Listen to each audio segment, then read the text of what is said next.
ସୃଷ୍ଟିର ପ୍ରାରମ୍ଭରୁ ଜଳଚର ଜୀବଠାରୁ ଆରମ୍ଭ କରି କଳିଯୁଗର ଶେଷ ସମୟର ମହାଯୋଦ୍ଧା ପର୍ଯ୍ୟନ୍ତ ଯେତେବେଳେ ବି ଧରାପୃଷ୍ଠରେ ପାପର ବୋଝ ବଢ଼ିଛି, ସେତେବେଳେ ସନାତନ ଧର୍ମର ରକ୍ଷା ପାଇଁ ସ୍ୱୟଂ ନାରାୟଣ ନେଇଛନ୍ତି 10ଟି ଦିବ୍ୟ ରୂପ। ଆସନ୍ତୁ ଜାଣିବା ଭଗବାନ ବିଷ୍ଣୁଙ୍କ ସେହି ପବିତ୍ର ଦଶାବତାରର ଔଲୌକିକ ଏବଂ ରୋମାଞ୍ଚକର ଗାଥା। ହିନ୍ଦୁ ଧର୍ମ ଏବଂ ପୁରାଣ ଅନୁସାରେ ସଂସାରର ପାଳନକର୍ତ୍ତା ଭଗବାନ ବିଷ୍ଣୁଙ୍କ 10ଟି ମୁଖ୍ୟ ଅବତାରକୁ ଦଶାବତାର କୁହାଯାଏ। ଏହି ଅବତାରଗୁଡ଼ିକ ମାଧ୍ୟମରେ ଭଗବାନ ସଂସାରକୁ ଅଧର୍ମରୁ ରକ୍ଷା କରିବା ସହ ମାନବ ସଭ୍ୟତାର ବିକାଶର କ୍ରମକୁ ମଧ୍ୟ ଦର୍ଶାଇଛନ୍ତି। ଯେତେବେଳେ ସମଗ୍ର ସୃଷ୍ଟି ମହାପ୍ରଳୟର କରାଳ ଗ୍ରାସରେ ବିଲୀନ ହେବାକୁ ଯାଉଥିଲା ଏବଂ ଜ୍ଞାନର ପ୍ରତୀକ ସନାତନ ବେଦ ସମୁଦ୍ର ଗର୍ଭରେ ହଜିଯାଇଥିଲା, ସେତେବେଳେ ସୃଷ୍ଟିର ରକ୍ଷା ପାଇଁ ଭଗବାନ ବିଷ୍ଣୁଙ୍କୁ ନେବାକୁ ପଡ଼ିଥିଲା ଏକ ଅଦ୍ଭୁତ ରୂପ, ମତ୍ସ୍ୟ ଅବତାର। ଜାଣନ୍ତୁ କେମିତି ଏକ କ୍ଷୁଦ୍ର ମାଛ ସାରା ସଂସାରକୁ ମହାବିନାଶରୁ ବଞ୍ଚାଇଥିଲା। ହିନ୍ଦୁ ଧର୍ମଗ୍ରନ୍ଥ ଓ ପୁରାଣ ଅନୁସାରେ ସୃଷ୍ଟିର ପାଳନକର୍ତ୍ତା ପ୍ରଭୁ ବିଷ୍ଣୁଙ୍କ 10 ଅବତାର ବା ଦଶାବତାର ମଧ୍ୟରୁ ମତ୍ସ୍ୟ ଅବତାର ହେଉଛି ସର୍ବପ୍ରଥମ ଅବତାର। ଏହି ଅବତାର ସତ୍ୟଯୁଗରେ ଜଗତର କଲ୍ୟାଣ ପାଇଁ ହୋଇଥିଲା। ଏହାର ମୁଖ୍ୟ ଉଦ୍ଦେଶ୍ୟ ଥିଲା ବେଦର ସୁରକ୍ଷା ଏବଂ ପୃଥିବୀକୁ ପ୍ରଳୟରୁ ରକ୍ଷା କରିବା। ଏହି ଅବତାର ସହ ଜଡ଼ିତ 2ଟି ମୁଖ୍ୟ କଥା। ସୃଷ୍ଟିର ପ୍ରାରମ୍ଭରୁ ଜଳଚର ଜୀବଠାରୁ ଆରମ୍ଭ କରି କଳିଯୁଗର ଶେଷ ସମୟର ମହାଯୋଦ୍ଧା ପର୍ଯ୍ୟନ୍ତ ଯେତେବେଳେ ବି ଧରାପୃଷ୍ଠରେ ପାପର ବୋଝ ବଢ଼ିଛି, ସେତେବେଳେ ସନାତନ ଧର୍ମର ରକ୍ଷା ପାଇଁ ସ୍ୱୟଂ ନାରାୟଣ ନେଇଛନ୍ତି 10ଟି ଦିବ୍ୟ ରୂପ। ଆସନ୍ତୁ ଜାଣିବା ଭଗବାନ ବିଷ୍ଣୁଙ୍କ ସେହି ପବିତ୍ର ଦଶାବତାରର ଅଲୌକିକ ଏବଂ ରୋମାଞ୍ଚକର ଗାଥା। ହିନ୍ଦୁ ଧର୍ମ ଏବଂ ପୁରାଣ ଅନୁସାରେ ସଂସାରର ପାଳନକର୍ତ୍ତା ଭଗବାନ ବିଷ୍ଣୁଙ୍କ 10ଟି ମୁଖ୍ୟ ଅବତାରକୁ ଦଶାବତାର କୁହାଯାଏ। ଏହି ଅବତାରଗୁଡ଼ିକ ମାଧ୍ୟମରେ ଭଗବାନ ସଂସାରକୁ ଅଧର୍ମରୁ ରକ୍ଷା କରିବା ସହ ମାନବ ସଭ୍ୟତାର ବିକାଶର କ୍ରମକୁ ମଧ୍ୟ ଦର୍ଶାଇଛନ୍ତି। ଆସନ୍ତୁ ଜାଣିବା ଭଗବାନ ବିଷ୍ଣୁଙ୍କ ପ୍ରଥମ ଅବତାର ମତ୍ସ୍ୟ ଅବତାର ବିଷୟରେ। ଯେତେବେଳେ ସମଗ୍ର ସୃଷ୍ଟି ମହାପ୍ରଳୟର କରାଳ ଗ୍ରାସରେ ବିଲୀନ ହେବାକୁ ଯାଉଥିଲା ଏବଂ ଜ୍ଞାନର ପ୍ରତୀକ ସନାତନ ବେଦ ସମୁଦ୍ର ଗର୍ଭରେ ହଜିଯାଇଥିଲା, ସେତେବେଳେ ସୃଷ୍ଟିର ରକ୍ଷା ପାଇଁ ଭଗବାନ ବିଷ୍ଣୁଙ୍କୁ ନେବାକୁ ପଡ଼ିଥିଲା ଏକ ଅଦ୍ଭୁତ ରୂପ, ମତ୍ସ୍ୟ ଅବତାର। ଜାଣନ୍ତୁ କେମିତି ଏକ କ୍ଷୁଦ୍ର ମାଛ ସାରା ସଂସାରକୁ ମହାବିନାଶରୁ ବଞ୍ଚାଇଥିଲା। ହିନ୍ଦୁ ଧର୍ମଗ୍ରନ୍ଥ ଓ ପୁରାଣ ଅନୁସାରେ ସୃଷ୍ଟିର ପାଳନକର୍ତ୍ତା ପ୍ରଭୁ ବିଷ୍ଣୁଙ୍କ 10 ଅବତାର ଦଶାବତାର ମଧ୍ୟରୁ ମତ୍ସ୍ୟ ଅବତାର ହେଉଛି ସର୍ବପ୍ରଥମ ଅବତାର। ଏହି ଅବତାର ସତ୍ୟଯୁଗରେ ଜଗତର କଲ୍ୟାଣ ପାଇଁ ହୋଇଥିଲା। ଏହାର ମୁଖ୍ୟ ଉଦ୍ଦେଶ୍ୟ ଥିଲା ବେଦର ସୁରକ୍ଷା ଏବଂ ପୃଥିବୀକୁ ପ୍ରଳୟରୁ ରକ୍ଷା କରିବା। ଏବେ ଜାଣିବା ଏହି ଅବତାର ସହ ଜଡ଼ିତ 2ଟି ମୁଖ୍ୟ କଥା ବିଷୟରେ। ଥରେ ପରମ ଧାର୍ମିକ ରାଜା ସତ୍ୟବ୍ରତ, ଯେପରି ବୈବସ୍ୱତ ମନୁ ନାମରେ ଜଣାଗଲେ, ନଦୀରେ ତର୍ପଣ କରୁଥିବା ସମୟରେ ତାଙ୍କ ଅଞ୍ଜୁଳିରେ ଏକ କ୍ଷୁଦ୍ର ମାଛ ଚାଲିଆସିଲା। ମାଛଟି ନିଜ ଜୀବନ ରକ୍ଷା ପାଇଁ ରାଜାଙ୍କୁ ପ୍ରାର୍ଥନା କଲା। ରାଜା ତାକୁ ନେଇ ନିଜ କମଣ୍ଡଳୁରେ ରଖିଲେ। କିନ୍ତୁ ଆଶ୍ଚର୍ଯ୍ୟର କଥା, ମାଛଟି ଅତି ଦ୍ରୁତ ଗତିରେ ବଢ଼ିବାକୁ ଲାଗିଲା। କମଣ୍ଡଳୁରୁ ମାଠିଆ, ମାଠିଆରୁ ପୋଖରୀ ଏବଂ ଶେଷରେ ତାକୁ ସମୁଦ୍ରରେ ଛାଡ଼ିବାକୁ ପଡ଼ିଲା। ସେତେବେଳେ ରାଜା ବୁଝିପାରିଲେ ଯେ ଏହା କୌଣସି ସାଧାରଣ ମାଛ ନୁହେଁ, ବରଂ ସ୍ୱୟଂ ଭଗବାନ ବିଷ୍ଣୁ। ଭଗବାନ ବିଷ୍ଣୁ ନିଜର ପ୍ରକୃତ ରୂପ ପ୍ରକାଟ କରି ରାଜା ମନୁଙ୍କୁ ଚେତାବନୀ ଦେଲେ ଯେ ଆଜିଠାରୁ 7ମ ଦିନରେ ସାରା ସଂସାର ମହାପ୍ରଳୟର ଜଳରେ ବୁଡ଼ିଯିବ।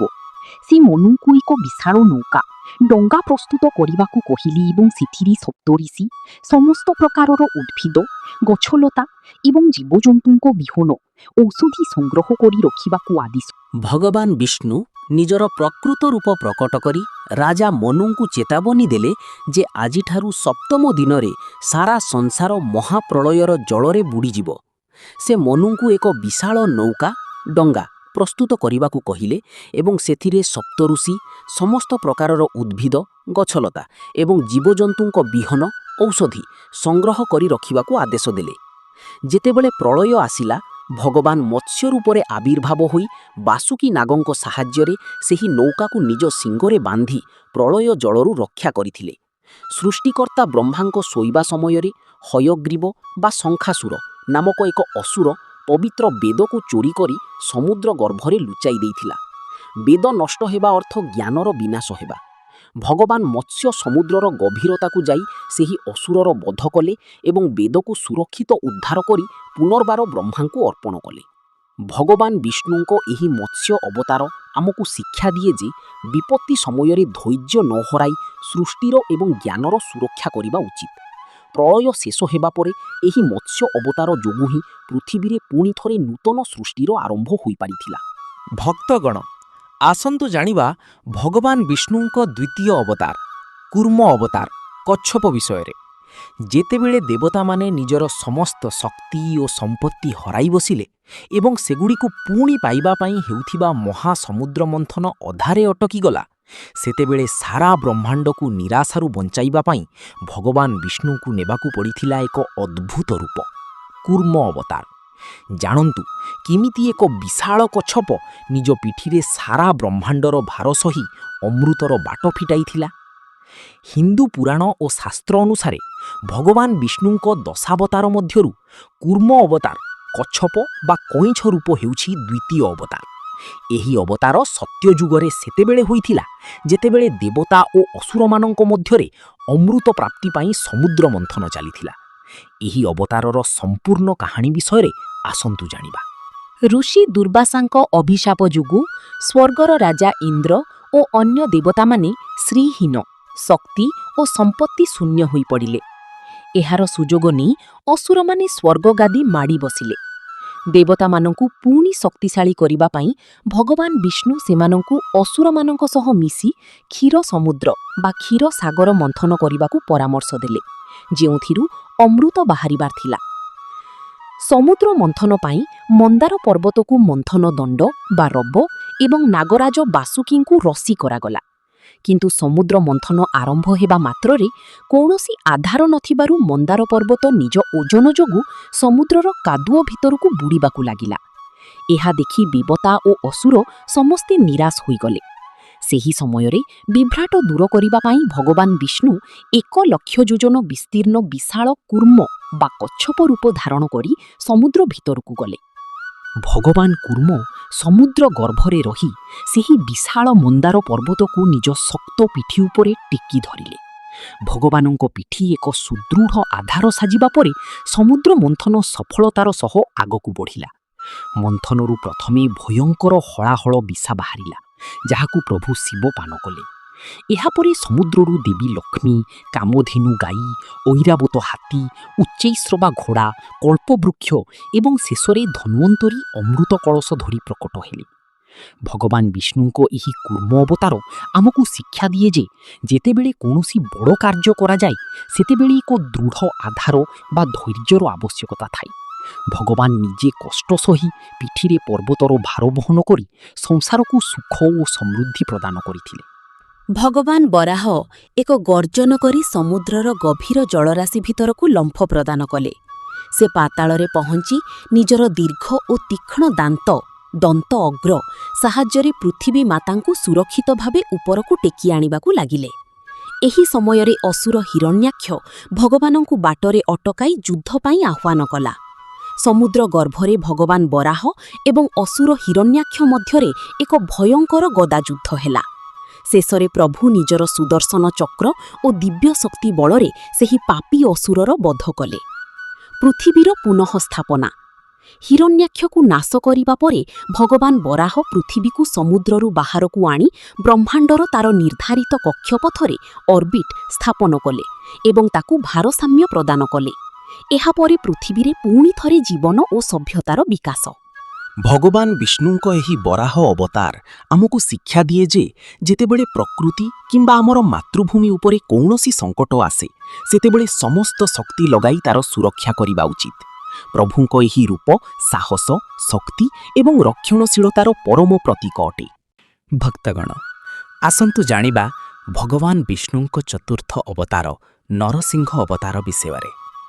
ଏମିତି ଏକ ବରଦାନ ଯାହା ଅସୁର ରାଜାକୁ ଭାବିବାକୁ ବାଧ୍ୟ କରିଥିଲା ଯେ ତାକୁ ସ୍ୱୟଂ ଭଗବାନ ମଧ୍ୟ ମାରିପାରିବେ ନାହିଁ। କିନ୍ତୁ ଯେତେବେଳେ ପାପର ସୀମା ପାର ହେଲା ଏବଂ ଜଣେ କୋମଳମତୀ ଶିଶୁର ଭକ୍ତିକୁ ପରିହାସ କରାଗଲା, ସେତେବେଳେ ଏକ ଜଡ଼ ପଥର ସ୍ତମ୍ଭକୁ ଚିରି ପ୍ରକଟ ହେଲେ ଭୟଙ୍କର ନରସିଂହ। ଜାଣନ୍ତୁ କେମିତି ଅଧା ମଣିଷ ଓ ଅଧା ସିଂହ ରୂପ ଧାରଣ କରି ପ୍ରଭୁ ବ୍ରହ୍ମାଙ୍କ ବରଦାନର ମାନ ରଖିବା ସହ କାଳଜୟୀ ଅସୁରର ଅନ୍ତ କରିଥିଲେ।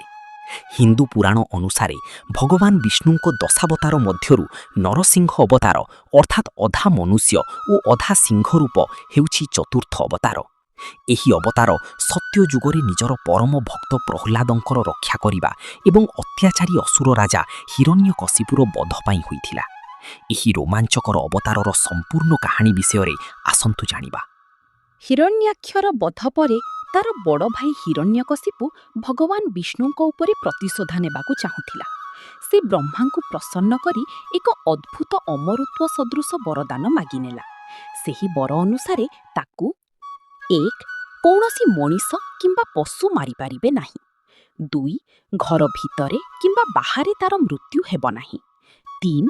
ଦିନରେ କିମ୍ବା ରାତିରେ ତାକୁ କେହି ବଧ କରିପାରିବେ ନାହିଁ। 4.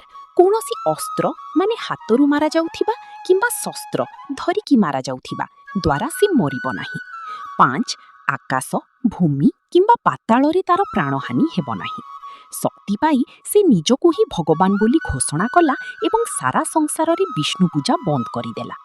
ହିରଣ୍ୟକଶିପୁର ନିଜ ପୁତ୍ର ପ୍ରହ୍ଲାଦ କିନ୍ତୁ ପିଲାଦିନରୁ ଭଗବାନ ବିଷ୍ଣୁଙ୍କର ପରମ ଭକ୍ତ ଥିଲେ। ସେ ଦିନ ରାତି ଓଁ ନମୋ ନାରାୟଣାୟ ଜପ କରୁଥିଲେ। ଏଥିରେ କ୍ରୋଧିତ ହୋଇ ହିରଣ୍ୟକଶିପୁ ନିଜ ପୁତ୍ରକୁ ମାରିବା ପାଇଁ ଅନେକ ଚେଷ୍ଟା କଲା। ପାହାଡ଼ରୁ ତଳକୁ ଫିଙ୍ଗିଦେଲା, ହାତୀ ଗୋଡ଼ରେ ଚଲାପଥ କଲା, ବିଷ ପ୍ରୟୋଗ କଲା ଏବଂ ନିଜ ଭଉଣୀ ହୋଲିକା ସାହାଯ୍ୟରେ ନିଆଁରେ ପୋଡ଼ିବାକୁ ଚେଷ୍ଟା କଲା। କିନ୍ତୁ ଭଗବାନଙ୍କ କୃପାରୁ ପ୍ରହ୍ଲାଦ ପ୍ରତିଥର ସୁରକ୍ଷିତ ବଞ୍ଚିଗଲେ। ଦିନେ ଅତି କ୍ରୋଧରେ ହିରଣ୍ୟକଶିପୁ ପ୍ରହ୍ଲାଦକୁ ପଚାରିଲା, କାହିଁ ଅଛି ତୋର ସେହି ବିଷ୍ଣୁ? ପ୍ରହ୍ଲାଦ ନମ୍ରତାର ସହ କହିଲେ, ପ୍ରଭୁ ତ ସର୍ବବ୍ୟାପୀ, ସେ ସବୁଠାରେ ଅଛନ୍ତି। ହିରଣ୍ୟକଶିପୁ ନିଜ ରାଜପ୍ରାସାଦର ଏକ ସ୍ଫଟିକ ସ୍ତମ୍ଭକୁ ଖମ୍ବ ଦେଖାଇ କହିଲା, ଏହି ନିର୍ଜୀବ ସ୍ତମ୍ଭ ଭିତରେ ବି ଅଛି କି ତୋ ବିଷ୍ଣୁ? ପ୍ରହ୍ଲାଦ ହଁ କହିବା ମାତ୍ରେ ଅସୁର ରାଜା ଗଦା ଦ୍ୱାରା ସେହି ସ୍ତମ୍ଭକୁ ଆଘାତ କଲା। ସଙ୍ଗେ ସଙ୍ଗେ ଏକ ଭୟଙ୍କର ଗର୍ଜନ ସହ ସେହି ସ୍ତମ୍ଭଟି ଦୁଇ ଭାଗ ହୋଇଗଲା ଏବଂ ସେଥିରୁ ପ୍ରକଟ ହେଲେ ଭଗବାନ ନରସିଂହ। ତାଙ୍କର ମୁଣ୍ଡ ଓ କେଶ ସିଂହ ଭଳି ଥିଲା ଏବଂ ଶରୀର ମଣିଷ ଭଳି ଥିଲା। ଭଗବାନ ନରସିଂହ ବ୍ରହ୍ମାଙ୍କ ବରଦାନର ଗୋଟିଏ ବି ସର୍ତ୍ତ ନ ଭାଙ୍ଗି ହିରଣ୍ୟକଶିପୁକୁ ଏଭଳି ଭାବେ ବଧ କଲେ। ରୂପ, ସେ ମଣିଷ ନଥିଲେ କି ପଶୁ ନଥିଲେ, ସେ ଥିଲେ ନରସିଂହ। ସ୍ଥାନ, ସେ ତାକୁ ଘର ଭିତରକୁ କି ବାହାରକୁ ନ ନେଇ ଘରର ଚୌକାଠ, ଦୁଆରବନ୍ଧ ଉପରେ ରଖିଲେ। ସମୟ, ସେ ଦିନ କି ରାତି ନଥିଲା, ସେଇଟା ଥିଲା ସନ୍ଧ୍ୟା ସମୟ, ଗୋଧୂଳି ବେଳା। ଆଧାର, ତାକୁ ଆକାଶ ବା ଭୂମିରେ ନ ରଖି ନିଜ ଜଙ୍ଘ ଉପରେ ଶୁଆଇ ଦେଲେ। ଅସ୍ତ୍ରଶସ୍ତ୍ର, କୌଣସି ହତିଆର ବ୍ୟବହାର ନ କରି ନିଜ ହାତର ତୀକ୍ଷ୍ଣ ନଖ ସାହାଯ୍ୟରେ ତାର ଛାତି ଚିରି ବଧ କଲେ। ଭଗବାନ ବିଷ୍ଣୁଙ୍କ ଏହି ନରସିଂହ ଅବତାର ଆମକୁ ଶିକ୍ଷା ଦିଏ ଯେ ବିପତ୍ତି ଯେତେ ବଡ଼ ହେଲେ ମଧ୍ୟ ଯଦି ଭଗବାନଙ୍କ ଉପରେ ଅଟୁଟ ବିଶ୍ୱାସ ଥାଏ, ତେବେ ପ୍ରଭୁ ନିଶ୍ଚୟ ରକ୍ଷା କରିବାକୁ ଆସନ୍ତି। ଏହା କ୍ରୋଧ ଉପରେ ଶାନ୍ତି ଏବଂ ଅଧର୍ମ ଉପରେ ଧର୍ମର ବିଜୟର ଏକ ମହାନ ପ୍ରତୀକ।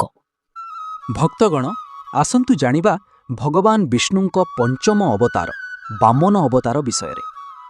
ଯେତେବେଳେ ଜଣେ ମହାଦାନୀ ଏବଂ ଶକ୍ତିଶାଳୀ ରାଜା ନିଜ ବାହୁବଳରେ ସ୍ୱର୍ଗଲୋକ ଜୟ କରି ଦେବତାମାନଙ୍କୁ ସିଂହାସନଚ୍ୟୁତ କରିଥିଲେ, ସେତେବେଳେ ଦେବରାଜ ଇନ୍ଦ୍ରଙ୍କ ମାନରକ୍ଷା ପାଇଁ ଭଗବାନ ବିଷ୍ଣୁ ନେଇଥିଲେ ଏକ ଅଦ୍ଭୁତ ରୂପ। କୌଣସି ଯୁଦ୍ଧ ନୁହେଁ, କୌଣସି ଅସ୍ତ୍ରଶସ୍ତ୍ର ନୁହେଁ, ମାତ୍ର 3 ପାଦ ଭୂମି ଭିକ୍ଷା ମାଗି ସେ ସାରା ବ୍ରହ୍ମାଣ୍ଡକୁ ଆପଣେଇ ନେଇଥିଲେ। ଜାଣନ୍ତୁ କେମିତି ଏକ କ୍ଷୁଦ୍ର ବାଳକ ସ୍ୱୟଂ ବିଶ୍ୱରୂପ ଧାରଣ କରି ରାଜା ବଳିଙ୍କ ଅହଙ୍କାର ଚୂର୍ଣ୍ଣ କରିଥିଲେ। ହିନ୍ଦୁ ପୁରାଣ ଓ ଶାସ୍ତ୍ର ଅନୁସାରେ ସୃଷ୍ଟିର ପାଳନକର୍ତ୍ତା ପ୍ରଭୁ ବିଷ୍ଣୁଙ୍କ ଦଶାବତାର ମଧ୍ୟରୁ ବାମନ ଅବତାର ହେଉଛି ପଞ୍ଚମ ଅବତାର। ଏହା ତ୍ରେତୟା ଯୁଗର ପ୍ରଥମ ଅବତାର ଅଟେ। ଏହି ଅବତାରରେ ଭଗବାନ ପ୍ରଥମ ଥର ପାଇଁ କୌଣସି ଜୀବ କିମ୍ବା ପଶୁ ରୂପ ନ ନେଇ ଏକ ସମ୍ପୂର୍ଣ୍ଣ ମନୁଷ୍ୟ କ୍ଷୁଦ୍ର ବ୍ରାହ୍ମଣ ବାଳକ ରୂପରେ ଧରାପୃଷ୍ଠକୁ ଆସିଥିଲେ। ଏହି ଅବତାରର ସମ୍ପୂର୍ଣ୍ଣ କାହାଣୀ ବିଷୟରେ ଆସନ୍ତୁ ଜାଣିବା। ଭକ୍ତ ପ୍ରହ୍ଲାଦଙ୍କ ନାତି ଅସୁର ରାଜା ବଳି ଅତ୍ୟନ୍ତ ପରାକ୍ରମୀ, ଧାର୍ମିକ ଏବଂ ଜଣେ ମହାଦାନୀ ରାଜା ଥିଲେ। କିନ୍ତୁ ଅସୁରଗୁରୁ ଶୁକ୍ରାଚାର୍ଯ୍ୟଙ୍କ ପ୍ରେରଣାରେ ସେ ଦେବତାମାନଙ୍କ ସହ ଯୁଦ୍ଧ କରି ସ୍ୱର୍ଗଲୋକ ଜୟ କରିନେଲେ। ସ୍ୱର୍ଗ, ମର୍ତ୍ତ୍ୟ ଓ ପାତାଳ ତ୍ରିଭୁବନରେ ତାଙ୍କର ରାଜୁତି ଚାଲିଲା। ଦେବରାଜ ଇନ୍ଦ୍ର ଏବଂ ଅନ୍ୟ ଦେବତାମାନେ ବାସହୀନ ହୋଇ ବୁଲିଲେ। ଦେବମାତା ଅଦିତି ନିଜ ପୁତ୍ରମାନଙ୍କର ଏହି ଦଶା ଦେଖି ଦୁଃଖିତ ହେଲେ ଏବଂ ଭଗବାନ ବିଷ୍ଣୁଙ୍କର କଠୋର ତପସ୍ୟା କଲେ। ଭଗବାନ ପ୍ରସନ୍ନ ହୋଇ ଅଦିତିଙ୍କ ଗର୍ଭରୁ ପୁତ୍ର ରୂପେ ଜନ୍ମ ନେବାକୁ ବରଦାନ ଦେଲେ। ଭଗବାନ ବିଷ୍ଣୁ ମାତା ଅଦିତି ଓ କଶ୍ୟପ ଋଷିଙ୍କ ପୁତ୍ର ଭାବେ ଜନ୍ମଗ୍ରହଣ କଲେ। ସେ ଏକ ବାମନ ଛୋଟ ଉଚ୍ଚତା ବିଶିଷ୍ଟ ବ୍ରାହ୍ମଣ ବାଳକର ରୂପ ଧାରଣ କଲେ, ଯାହାଙ୍କ ହାତରେ ଏକ କମଣ୍ଡଳୁ, ଛତା ଏବଂ କୁଶ ଥିଲା। ସେହି ସମୟରେ ରାଜା ବଳି ନିଜର ଶକ୍ତି ବୃଦ୍ଧି ପାଇଁ ନର୍ମଦା ନଦୀ କୂଳରେ ଅଶ୍ୱମେଧ ଯଜ୍ଞ କରୁଥିଲେ ଏବଂ ସେଠାକୁ ଆସୁଥିବା ସମସ୍ତ ବ୍ରାହ୍ମଣ ଓ ଗରିବଙ୍କୁ ମନ ମୁତାବକ ଦାନ ଦେଉଥିଲେ। ଭଗବାନ ବାମନ ସେହି ଯଜ୍ଞଶାଳାରେ ପହଞ୍ଚିଗଲେ। କ୍ଷୁଦ୍ର ବାଳକ ବାମନଙ୍କର ତେଜ ଦେଖି ରାଜା ବଳି ବହୁତ ପ୍ରଭାବିତ ହେଲେ ଏବଂ ଆଦରର ସହ ପଚାରିଲେ, ହେ ବ୍ରାହ୍ମଣ ଦେବ, ଆପଣ ମୋଠାରୁ କି ଦାନ ଚାହାନ୍ତି?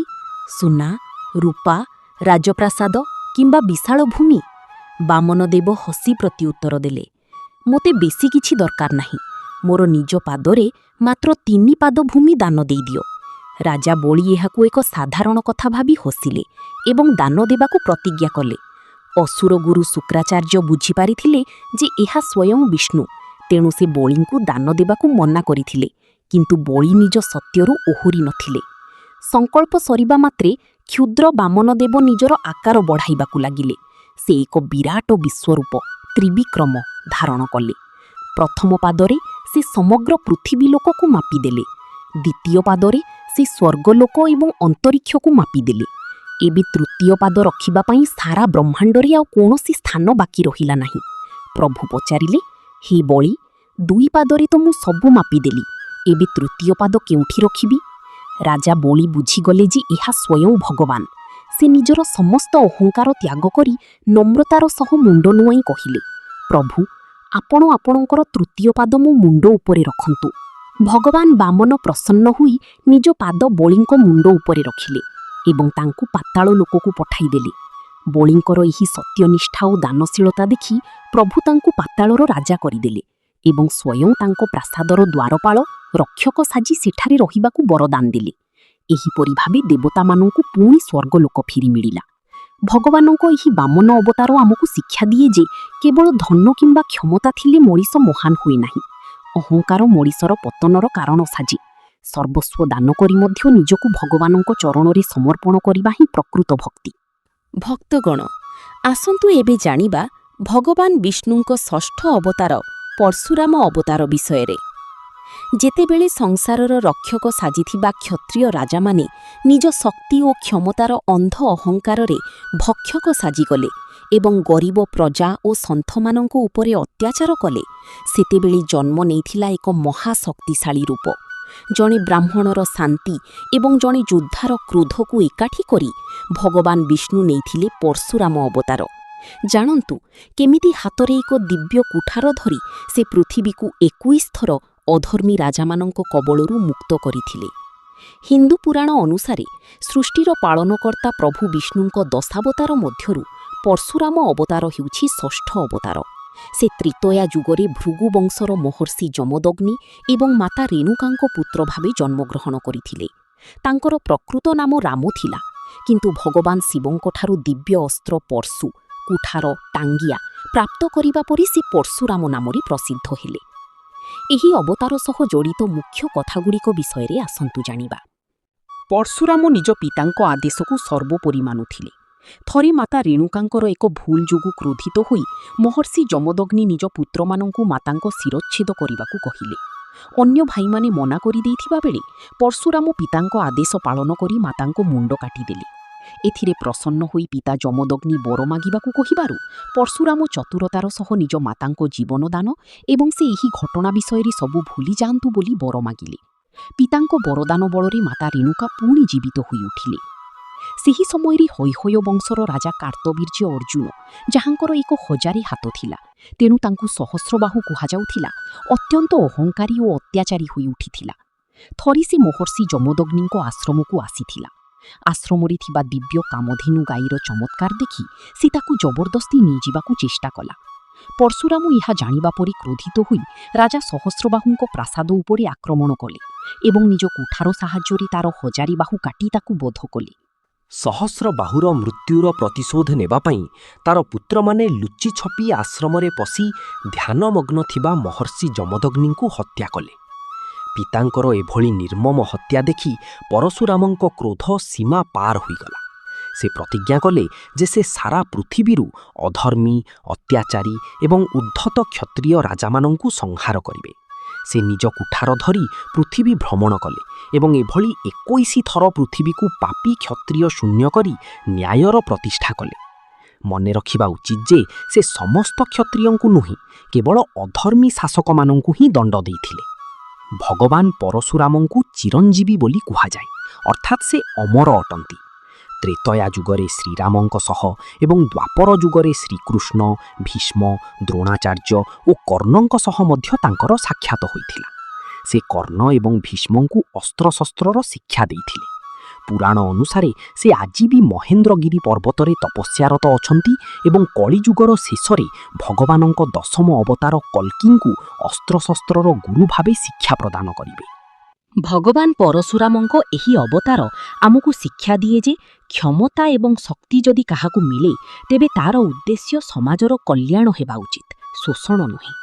ଯେତେବେଳେ ଶାସକ ନିଜେ ପାପର ପଥ ବାଛିନିଏ ସେତେବେଳେ ତାର ବିନାଶ ସୁନିଶ୍ଚିତ। ଭକ୍ତଗଣ, ଆସନ୍ତୁ ଜାଣିବା ଭଗବାନ ବିଷ୍ଣୁଙ୍କ ସପ୍ତମ ଅବତାର ଶ୍ରୀରାମ ଅବତାର ବିଷୟରେ।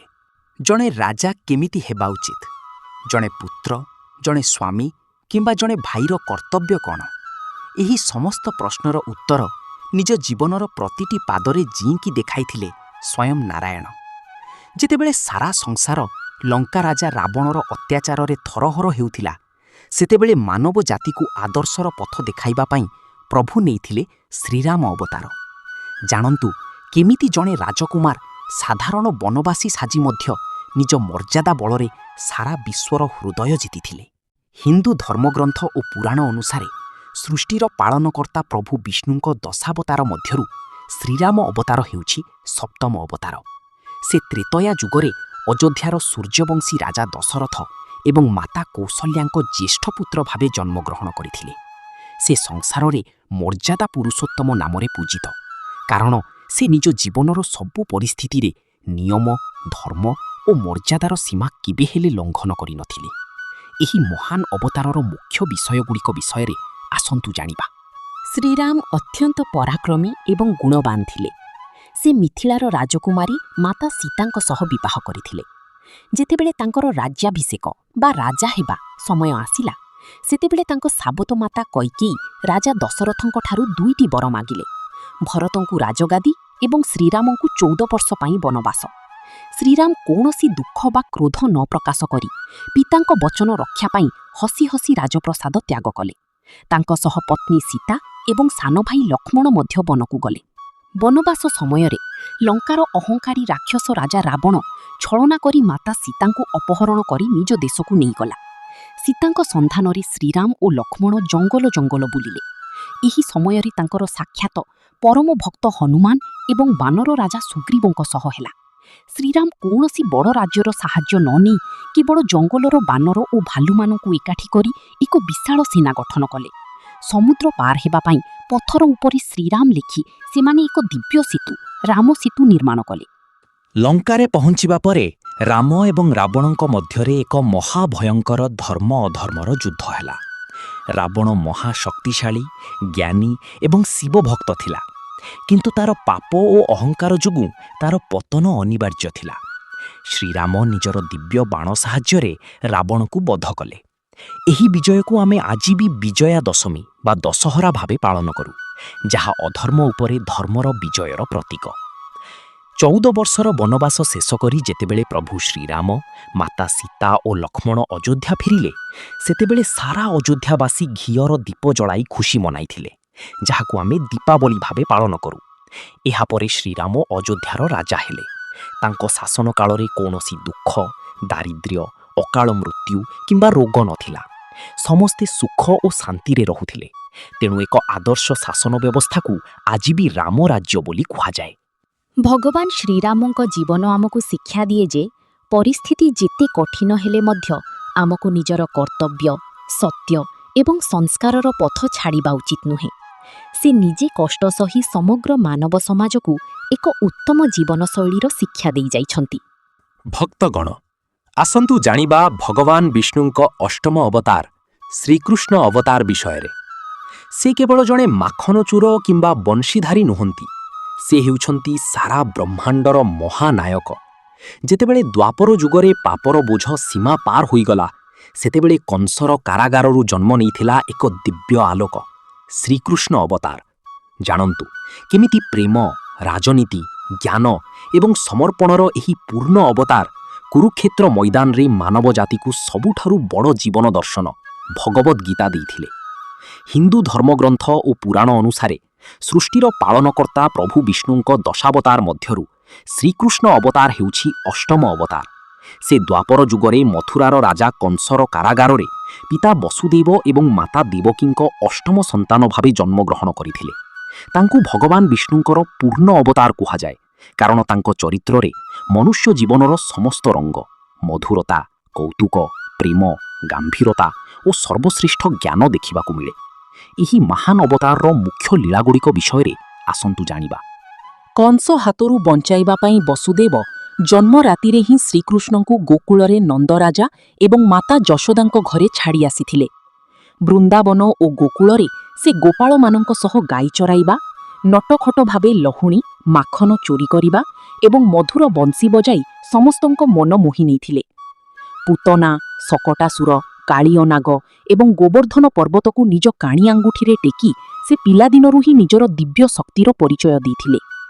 କେତେବେଳେ କୃଷ୍ଣ ବଡ଼ ହେଲେ ସେ ମଥୁରାକୁ ଆସି କ୍ରୂର ଏବଂ ଅତ୍ୟାଚାରୀ ରାଜା କଂସର ବଧ କଲେ। ସେ ନିଜର ପ୍ରକୃତ ପିତାମାତାଙ୍କୁ କାରାଗାରରୁ ମୁକ୍ତ କଲେ ଏବଂ ଉଗ୍ରସେନଙ୍କୁ ପୁଣି ରାଜା କଲେ।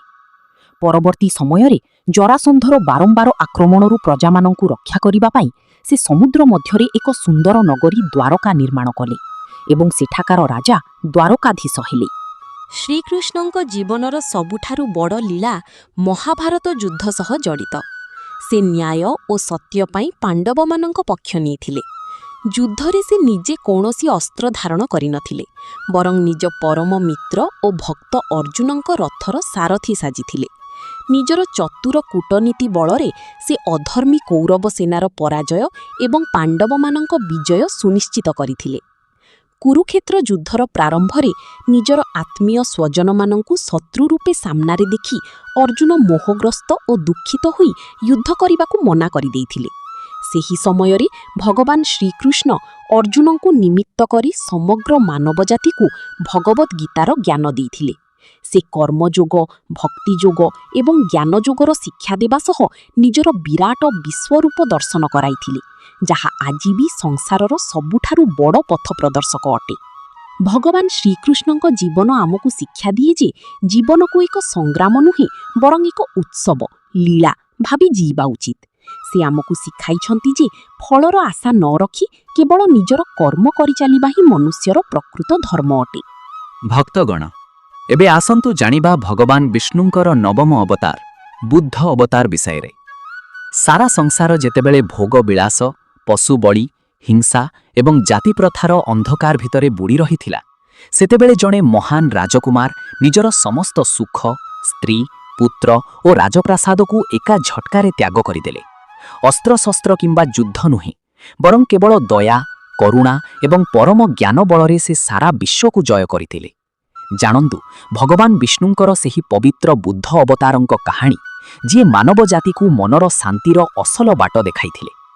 ହିନ୍ଦୁ ପୁରାଣ ଓ ସନାତନ ପରମ୍ପରା ଅନୁସାରେ ସୃଷ୍ଟିର ପାଳନକର୍ତ୍ତା ପ୍ରଭୁ ବିଷ୍ଣୁଙ୍କର ଦଶାବତାର ମଧ୍ୟରୁ ବୁଦ୍ଧ ଅବତାର ମହାତ୍ମା ଗୌତମ ବୁଦ୍ଧ ହେଉଛନ୍ତି ନବମ ଅବତାର। କଳିଯୁଗର ପ୍ରାରମ୍ଭରେ ସଂସାରକୁ ସତ୍ୟ, ଅହିଂସା ଏବଂ ସରଳତାର ପଥ ଦେଖାଇବା ପାଇଁ ଭଗବାନ ଏହି ରୂପ ଧାରଣ କରିଥିଲେ। ସେ କପିଳବାସ୍ତୁର ଶାକ୍ୟବଂଶୀ ରାଜା ଶୁଦ୍ଧୋଦନ ଏବଂ ମାତା ମାୟାଦେବୀଙ୍କ ପୁତ୍ର ଭାବେ ଜନ୍ମଗ୍ରହଣ କରିଥିଲେ। ତାଙ୍କର ପିଲାଦିନର ନାମ ସିଦ୍ଧାର୍ଥ ଥିଲା। ଏହି ଶାନ୍ତିପ୍ରିୟ ଅବତାରର ମୁଖ୍ୟ ବିଷୟଗୁଡ଼ିକ ବିଷୟରେ ଆସନ୍ତୁ ଜାଣିବା।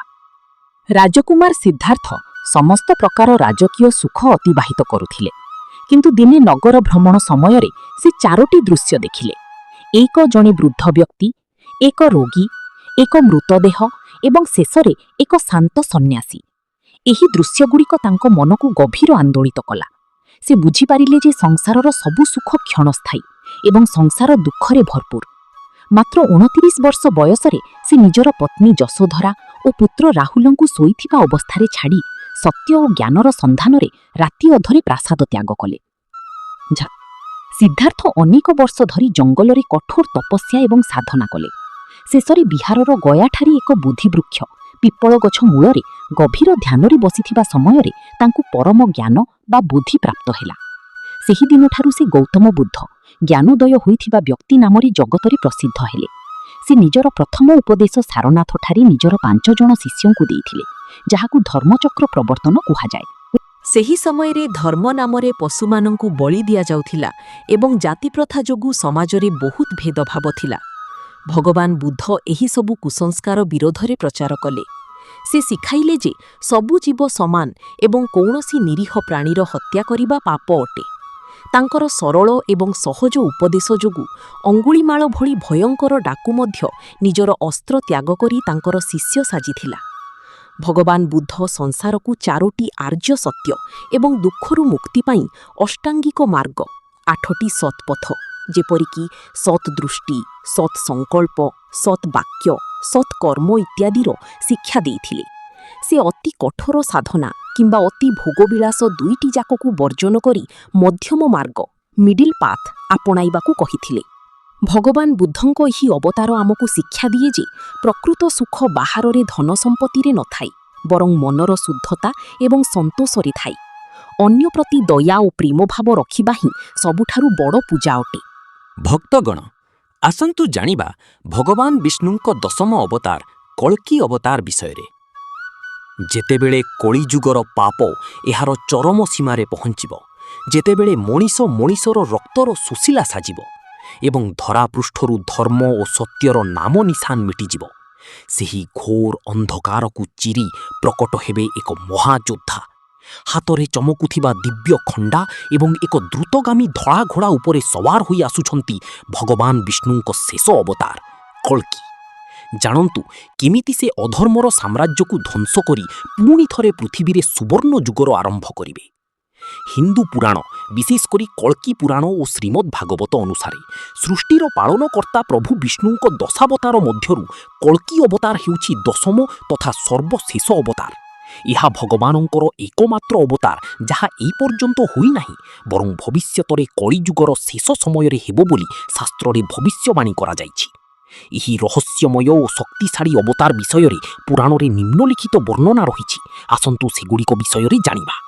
ପୁରାଣ ଅନୁସାରେ କଳିଯୁଗର ଶେଷ ଆଡ଼କୁ ସଂସାରରେ ଅଧର୍ମ, ଦୁର୍ନୀତି, ହିଂସା ଏବଂ ପାପ ଚରମ ସୀମା ଛୁଇଁବ। ଶାସକମାନେ ପ୍ରଜାପାଳକ ନ ସାଜି ଲୁଟେରା ପାଲଟିଯିବେ। ମଣିଷର ଆୟୁଷ ଓ ଉଚ୍ଚତା ବହୁତ କମିଯିବ। ସତ୍ୟ, ଦୟା, କ୍ଷମା ଏବଂ ପବିତ୍ରତା ସମ୍ପୂର୍ଣ୍ଣ ରୂପେ ନଷ୍ଟ ହୋଇଯିବ। ସେହି ସମୟରେ କଳି ପୁରୁଷ ପାପର ପ୍ରତୀକର ପ୍ରଭାବକୁ ଶେଷ କରିବା ପାଇଁ ଭଗବାନ ନିଜେ ଅବତାର ନେବେ। ଶାସ୍ତ୍ର ଅନୁସାରେ କଳ୍କି ଦେବ ସମ୍ଭର ନାମକ ଏକ ପବିତ୍ର ଗ୍ରାମରେ ବିଷ୍ଣୁଯଶା ନାମକ ଏକ ସଦାଚାରୀ ବ୍ରାହ୍ମଣ ଏବଂ ମାତା ସୁମତୀଙ୍କ କୋଳରେ ଜନ୍ମଗ୍ରହଣ କରିବେ। ସେ ଶ୍ରାବଣ ମାସ ଶୁକ୍ଳପକ୍ଷ ପଞ୍ଚମୀ ତିଥିରେ ଧରାପୃଷ୍ଠକୁ ଆସିବେ। ସିଂହଳ ଦ୍ୱୀପର ରାଜକୁମାରୀ ପଦ୍ମା, ଯିଏ ଦେବୀ ଲକ୍ଷ୍ମୀଙ୍କ ସ୍ୱରୂପ, ତାଙ୍କର ପତ୍ନୀ ହେବେ। ଭଗବାନ କଳ୍କିଙ୍କ ରୂପ ଅତ୍ୟନ୍ତ ସ୍ପେଶାଲ ଏବଂ ରୌଦ୍ର ହେବ। ତାଙ୍କର ବାହନ ହେବ ଦେବଦତ୍ତ ନାମକ ଏକ ଦିବ୍ୟ ଶ୍ୱେତ ଧଳା ଘୋଡ଼ା, ଯାହା ପକ୍ଷୀ ଭଳି ଦ୍ରୁତ ଗତିରେ ଉଡ଼ିପାରିବ। ଭଗବାନଙ୍କ ହାତରେ ସ୍ୱୟଂ ଶିବଙ୍କ ଦ୍ୱାରା ପ୍ରଦତ୍ତ ଏକ ଚମକୁଥିବା ମହାଶକ୍ତିଶାଳୀ ଖଡ଼୍ଗ ଖଣ୍ଡା ଥିବ। ସେ ଚିରଞ୍ଜୀବୀ ଭଗବାନ ପରଶୁରାମଙ୍କଠାରୁ ଅସ୍ତ୍ରଶସ୍ତ୍ର ଏବଂ ଯୁଦ୍ଧବିଦ୍ୟାର ଶିକ୍ଷା ଲାଭ କରିବେ। ପ୍ରଭୁ କଳ୍କି ନିଜର ଦେବଦତ୍ତ ଘୋଡ଼ା ଉପରେ ସବାର ହୋଇ ସାରା ପୃଥିବୀ ଭ୍ରମଣ କରିବେ ଏବଂ ନିଜ ଖଣ୍ଡା ସାହାଯ୍ୟରେ ସମସ୍ତ ଅଧର୍ମୀ, କ୍ରୂର, ପାପୀ ଏବଂ ଦୁଷ୍ଟମାନଙ୍କୁ ସଂହାର କରିବେ। ସେ କଳି ପୁରୁଷକୁ ପରାଜିତ କରି ପୃଥିବୀକୁ ପାପମୁକ୍ତ କରିବେ। ତାଙ୍କ ଦ୍ୱାରା ସମସ୍ତ ପାପର ଅନ୍ତ ହେବା ପରେ ପୃଥିବୀରେ ପୁଣି ଥରେ ପବିତ୍ର ସତ୍ୟଯୁଗ, କୃତଯୁଗର ପ୍ରାରମ୍ଭ ହେବ, ଯେଉଁଠି କେବଳ ସୁଖ, ଶାନ୍ତି, ସତ୍ୟ ଏବଂ ଧର୍ମର ଶାସନ ରହିବ। ଭଗବାନ କଳ୍କିଙ୍କର ଏହି ଭବିଷ୍ୟତ ଅବତାର ଆମକୁ ଶିକ୍ଷା ଦିଏ ଯେ ପାପ ଏବଂ ଅଧର୍ମର ଆୟୁଷ ସବୁବେଳେ ସୀମିତ ଥାଏ। ଅନ୍ଧକାର ଯେତେ ଘନୀଭୂତ ହେଲେ ମଧ୍ୟ ସକାଳର ଆଲୋକ ଆସିବା ସୁନିଶ୍ଚିତ। ଏହା ସତ୍କର୍ମ କରୁଥିବା ମଣିଷମାନଙ୍କ ପାଇଁ ଏକ ବଡ଼ ଆଶାର ପ୍ରତୀକ ଅଟେ। ଭଗବାନ ବିଷ୍ଣୁଙ୍କ ଏହି ପବିତ୍ର ଦଶାବତାର ମତ୍ସ୍ୟଠାରୁ କଳ୍କିର ଦିବ୍ୟ ଗାଥା ଆମକୁ ଶିଖାଏ ଯେ ସଂସାରରେ ସଦାସର୍ବଦା ଅଧର୍ମ ଉପରେ ଧର୍ମର ଏବଂ ଅନ୍ଧକାର ଉପରେ ଆଲୋକର ବିଜୟ ସୁନିଶ୍ଚିତ। ଆପଣଙ୍କ ପାଇଁ ଏକ ଛୋଟ ଅନୁରୋଧ। ଯଦି ପ୍ରଭୁଙ୍କ ଏହି 10ଟି ଅବତାରର ରୋମାଞ୍ଚକର କାହାଣୀ ଏବଂ ସୁନ୍ଦର ଓଡ଼ିଆ ବର୍ଣ୍ଣନା ଆପଣଙ୍କ ହୃଦୟକୁ ଛୁଇଁଥାଏ, ତେବେ ଏହାକୁ ନିଶ୍ଚୟ ଲାଇକ୍ କରନ୍ତୁ। ଏହି 10ଟି ଅବତାର ମଧ୍ୟରୁ ଆପଣଙ୍କର ସବୁଠାରୁ ପ୍ରିୟ ଅବତାର କେଉଁଟି? କମେଣ୍ଟ କରି ନିଶ୍ଚୟ ଜଣାନ୍ତୁ। ସଙ୍ଗୀ ସାଥୀ ଏବଂ ପରିବାର ଲୋକଙ୍କ ସହ ଏହି ଜ୍ଞାନବର୍ଦ୍ଧକ ସନାତନ ଗାଥାକୁ ସେୟାର କରି ଭଗବାନଙ୍କ କୃପାର ଭାଗିଦାର ହୁଅନ୍ତୁ। ଜୟ ଜଗନ୍ନାଥ, ଜୟ ଶ୍ରୀହରି ନାରାୟଣ।